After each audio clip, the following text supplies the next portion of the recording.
Hello friends, welcome to global affairs. दोस्तों, आज की इस वीडियो में हम बात करेंगे आखिर खालिस्तान को फंडिंग कहां से मिलती है।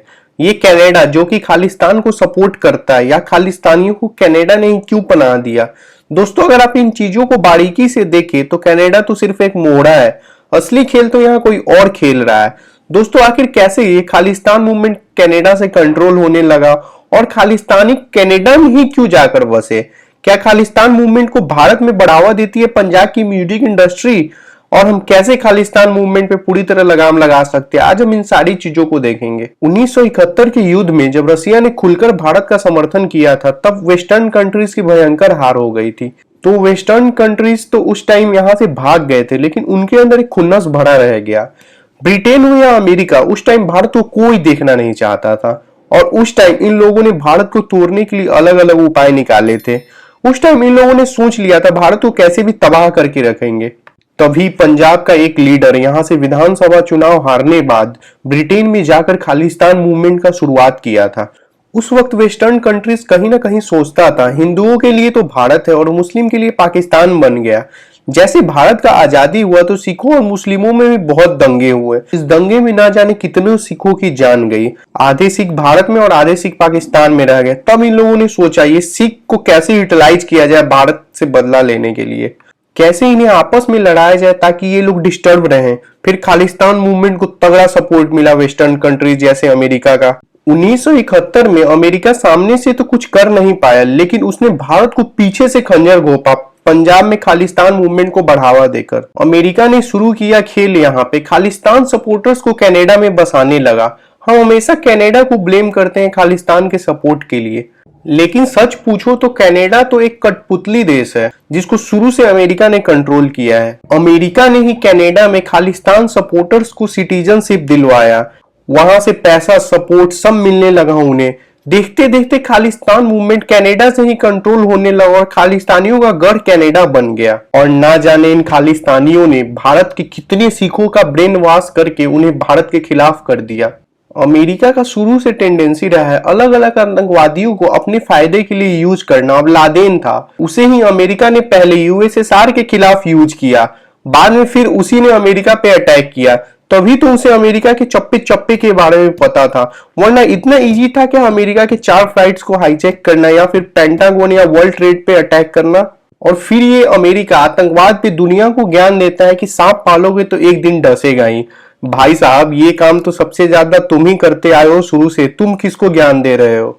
खालिस्तान ही एक ऐसा मुद्दा है जहां भारत के खिलाफ चाइना भी है और वेस्टर्न कंट्रीज दोनों एक साथ है, क्योंकि खालिस्तान और पीओके भारत का एक कमजोर नब्ज है, और चाइना हो या वेस्टर्न पावर इस नब्ज को दबाने का हमेशा कोशिश करते रहते हैं। कांग्रेस लीडर रवनीत सिंह बिट्टू ने पार्लियामेंट में भाषण दिया। उन्होंने भाषण में ये बोला कि भारत को घेरने के लिए खालिस्तान प्रोपेगेंडा जानबूझकर चलाया जा रहा है। रवनीत सिंह बिट्टू जो कि खुद भी सिख है, उनका सीधा कहना यह था कि वेस्टर्न कंट्री जानबूझकर ये सिखों के बीच दरार लाना चाहती हैं ताकि भारत के टुकड़े हो जाएं। बहुत लोगों को लगता है खालिस्तान मूवमेंट के विरोध में ब्लू स्टार ऑपरेशन के कारण इंदिरा गांधी को अपना जान चुकाना पड़ा था, लेकिन ये असली सच्चाई नहीं है। असली कारण तो 1971 का युद्ध है, जब बांग्लादेश को भारत ने बनाया था पाकिस्तान से तोड़कर। उस कारण वेस्टर्न कंट्रीज भयंकर नाराज हो गए थे और ये लोग मिलकर किसी भी हालत में इंदिरा गांधी को बर्बाद करना चाहते थे और भारत देश को भी। भारत में उस वक्त खालिस्तानी को वेस्टर्न पावर का इतना ज्यादा सपोर्ट मिला कि पूरे पंजाब में बड़े पैमाने पे आतंक फैल गया, और इस कारण इंदिरा गांधी ने इतने स्ट्रिक्ट ऑपरेशन ब्लू स्टार जैसा शुरू करवाया, जिसके कारण बाद में उन्हें अपनी जान भी गंवानी पड़ी। वेस्टर्न कंट्रीज ने 1971 की खुंदक निकालने के लिए बस खालिस्तान मूवमेंट ही नहीं बल्कि पाकिस्तान को भी बहुत ज्यादा सपोर्ट किया। ये लोग पाकिस्तान को F-16 जैसे जहाज दिए, हथियार दिया, पाकिस्तान के आतंकी सबको बढ़ावा दिया ताकि कश्मीर में हमला हो, पंजाब में हमला हो। ये वेस्टर्न कंट्रीज ने जानबूझकर कश्मीर और पंजाब को डिस्टर्ब करके रखा है ताकि भारत को बैलेंस में रखा जाए। भारत रसिया के रिश्ते इनसे देखे नहीं जाते हैं। अमेरिका इतना शातिर देश तो कोई है ही नहीं। इनके लिए अगर कोई आतंकवादी काम करे तो वो है गुड टेररिज्म, और इन्हें बैड टेररिज्म तब दिखता है जब कोई आतंकवादी इनके खिलाफ हो जाए। भारत पहले अमेरिका के पास जाता था कि देखिए हमारे यहाँ इतना टेररिज्म बढ़ रहा है, तो अमेरिका तब भारत का कुछ नहीं सुनता था। ये वेस्टर्न कंट्री शुरू से ही भारत को देखना नहीं चाहते थे, चाहे वो ब्रिटेन हो या फिर अमेरिका। गांधी जी तो नहीं चाहते थे कभी बंटवारा, या कोई भी नहीं चाहता था, लेकिन अंग्रेजों ने जिन्ना को बैठाकर इतना भड़काया। सोचो, जिन्ना यहाँ तक कि मुस्लिम था भी नहीं, जिन्ना के दादा तो हिंदू थे, लेकिन वो ऐसे इलाके में रहते थे जहां उन्हें व्यवसाय के कारण अपने मुस्लिम धर्म में परिवर्तन करना पड़ा। जिन्ना का भी जब जन्म हुआ तब भी वो कोई हार्डकोर मुस्लिम नहीं था। जिन्ना को भी जब पता चला कि उसका धर्म परिवर्तन हुआ था तो उसके भी मन में कहीं ना कहीं ये मलाल थी। जिन्ना तो जब पहली बार मस्जिद गया तो उसे ये भी नहीं पता था कि नमाज कैसे पढ़ा जाता है। यहाँ तक कि उसके दोस्त जो उसके साथ गए थे वो भी हैरान हो गए थे। सोचो, अब उस जिन्ना को अंग्रेजों ने भड़का भड़का कर एक्सट्रीमिस्ट बना दिया और फिर मुस्लिम लीग में उसे सबसे ऊंची जगह दी गई और बाद में जाकर जिन्ना के कारण पाकिस्तान ऐसे देश को बनाना पड़ गया।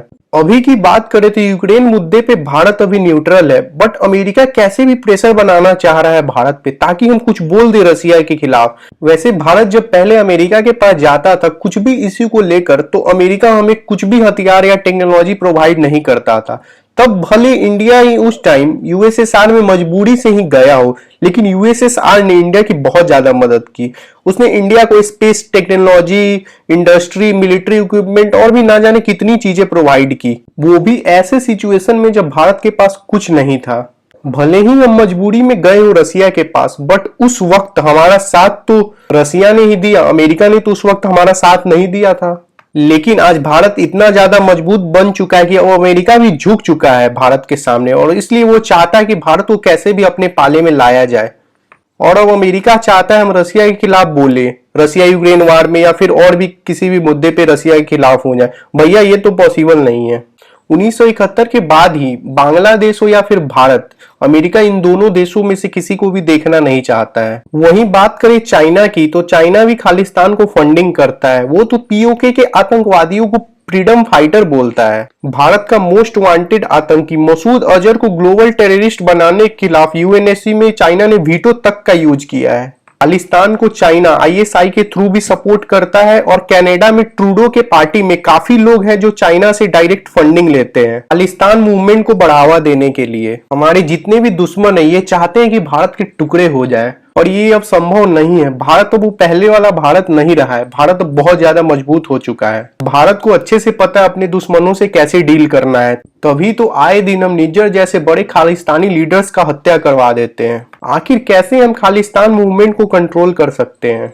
हमें इसके लिए इजराइल की मदद लेकर एडवांस टेक्नोलॉजी का यूज कर हमारे बॉर्डर्स को कंप्लीटली सील करना होगा, ताकि आईएसआई के थ्रू इन खालिस्तानियों को कोई सपोर्ट नहीं मिल पाए। भारत आज के दौर में दुनिया का सबसे बड़ा बाजार बन चुका है, तो अमेरिका चाहकर भी भारत के खिलाफ डायरेक्टली तो कुछ बोल नहीं सकता है। तो हमें बार बार बड़े वर्ल्ड लेवल के मीटिंग्स में खालिस्तान आतंकवादियों के खिलाफ मुद्दे को उठाना पड़ेगा, तभी ये लोग कंट्रोल में रह सकते हैं। खालिस्तान मूवमेंट को बढ़ावा देने में पंजाबी म्यूजिक इंडस्ट्री का भी बहुत बड़ा रोल है। पंजाब के सिंगर्स को खालिस्तान से फंडिंग मिलती है ऐसे सॉन्ग्स बनाने के लिए जिसमें गैंग वार या फिर गन कल्चर को प्रमोट करते हैं। इवन ये लोग अपने सॉन्ग्स में कुछ ऐसी लाइनों का यूज करते हैं जिसमें खालिस्तान मूवमेंट को सीधे सपोर्ट करते नजर आते हैं। ये लोग भारत में रहकर भी भारत के खिलाफ है। मैं ये नहीं कह रहा कि सारे पंजाबी सिंगर्स वैसे ही हैं, बट हाँ बहुत सारे पंजाबी सिंगर्स हैं इसमें इन्वॉल्व। भारत सरकार को इन पे लगाम लगाने के लिए कुछ सोचना चाहिए, ताकि ये ऐसे सॉन्ग्स के जरिए भारत में रहकर भारत के खिलाफ नफरत ना फैला पाए।